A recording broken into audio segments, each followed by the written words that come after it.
PSC പരീക്ഷാ ക്രമക്കേടിൽ ആഭ്യന്തര vigilance അന്തിമ അന്വേഷണ റിപ്പോർട്ട് നൽകുന്നത് വൈകും.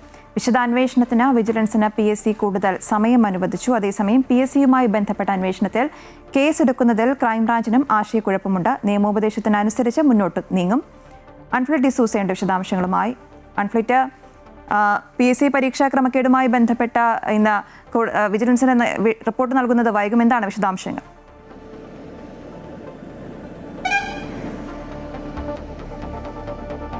PSC ക്രമക്കേടുമായി ബന്ധപ്പെട്ട് രണ്ട് അന്വേഷണമാണ് നടക്കുന്നത്. ഒന്ന് ആഭ്യന്തര വിജിലൻസിന്റെ അന്വേഷണം, മറ്റൊന്ന് ക്രൈംബ്രാഞ്ച് അന്വേഷണവുമാണ്. ഇതിൽ ആഭ്യന്തര വിജിലൻസ് അന്വേഷണമാണ് റിപ്പോർട്ട് നൽകിയിരുന്നു. കഴിഞ്ഞ ദിവസം പ്രാഥമിക റിപ്പോർട്ടാണ് നൽകിയത്. ആ പ്രാഥമിക റിപ്പോർട്ടിൽ തന്നെ ഗുരുതരമായ കണ്ടെത്തലുകൾ ഉണ്ട് എന്ന് തന്നെയാണ് ആ പ്രാഥമിക റിപ്പോർട്ടിൽ. അതായത് ഉന്നത ഉദ്യോഗസ്ഥരടക്കം ഇതിൽ പങ്കുണ്ട്, കൂടുതൽ ഉദ്യോഗസ്ഥർക്ക് ഇതിൽ പങ്കുണ്ട് എന്നാണ് പ്രാഥമികമായ അന്വേഷണത്തിൽ കണ്ടെത്തിയത്. ആ റിപ്പോർട്ട് സമർപ്പിച്ചിരുന്നു.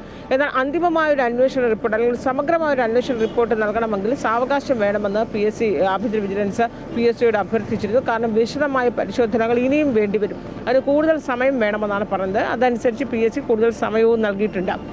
അതുകൊണ്ടാണ് ആഭ്യന്തര വിജിലൻസ് അന്വേഷണത്തിൻ്റെ റിപ്പോർട്ട് നൽകാനായി ഇനിയും വൈകുമെന്ന് തന്നെയാണ് നമുക്ക് മനസ്സിലാക്കാൻ കഴിയുന്നത്. കാരണം കൂടുതൽ തലങ്ങളിലേക്ക് അന്വേഷണം വ്യാപിപ്പിക്കണം എന്നാണ് ആഭ്യന്തര വിജിലൻസ് പറയുന്നത്.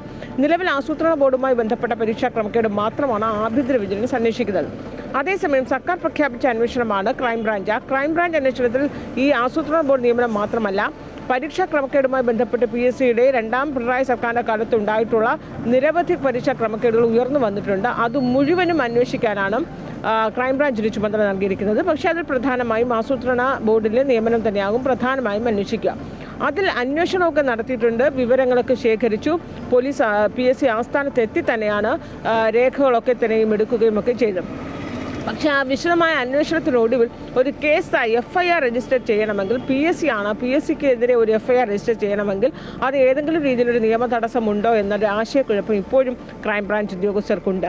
കാരണം PSCയെ സംബന്ധിച്ച് നമുക്കറിയാം, അത് ഭരണഘടനാ സ്ഥാപനമാണ്. അപ്പോൾ ഒരു ഭരണഘടനാ സ്ഥാപനത്തിനെതിരായി ഒരു കേസെടുത്ത് അന്വേഷണവുമായി മുന്നോട്ട് പോകുന്നതിന് ഏതെങ്കിലും രീതിയിലൊരു നിയമ തടസ്സമുണ്ടോ എന്നൊരു ആശയക്കുഴപ്പമുള്ളതിനാൽ നിയമോപദേശം തേടാനാണ് ക്രൈംബ്രാഞ്ച് തീരുമാനിച്ചിരിക്കുന്നത്. നിയമോപദേശം തേടിയിട്ടുണ്ട്.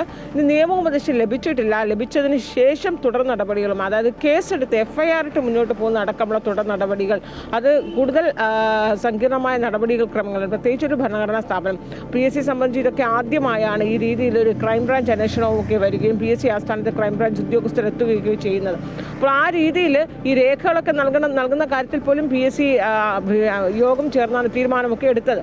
അപ്പോൾ ആ രീതിയിൽ FIR ഇട്ടൊരു നടപടിയുമായി മുന്നോട്ട് പോകുമ്പോൾ PSC ഒരുപക്ഷെ അതിനെതിരെ നിയമ പോരാട്ടമൊക്കെ നടത്തുമോ? അങ്ങനെ വരുമ്പോൾ അതിനെ മറികടക്കാനുള്ള ഒരു നിയമോപദേശം എന്ന രീതിയിലാണ് നിയമോപദേശം തേടുന്നത് PSC. ക്രൈംബ്രാഞ്ച് നിയമോപദേശത്തിന് ശേഷമാകും കേസെടുത്ത് മുന്നോട്ട് പോകണമോ വേണ്ടോ എന്ന കാര്യത്തിൽ ക്രൈംബ്രാഞ്ച് തുടർ നടപടികൾ സ്വീകരിക്കുക.